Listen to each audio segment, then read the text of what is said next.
The Bible says, Bible చెప్తోంది, Satan is the god of this world.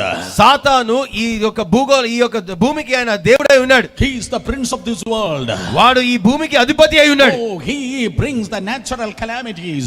ప్రకృతి వైపరీత్యములను కలిగించేవాడు వాడే. Oh, he is roaming around. He is not sticking on one place. వీడు ఒక్క చోట ఉండడు, అటు ఇటు తిరుగులాడుతూ ఉంటాడు. Oh, he is the accuser of the brethren. సహోదరుల మీద పగలు రాత్రి దోషారోపణ చేయవాడు వీడు. Oh, he gives you the infirmities and binds you. ఈ సాతానే మిమ్మల్ని బంధిస్తూ మీకు బలహీనతలు ఇచ్చి మిమ్మల్ని బంధిస్తూ ఉంటాడు. So when you go through the word of God, you can see hundreds and hundreds of works of the devil. ఈ రీతిగా మనము దేవుని వాక్యంలో ధ్యానించినట్లయితే అపవాది క్రియలు వందల కొలది మనం అక్కడ గమనించగలుగుతాం. But let me tell you, కానీ మీకు మాట చెప్పనివ్వండి, analyzing about the devil, you won't get the victory.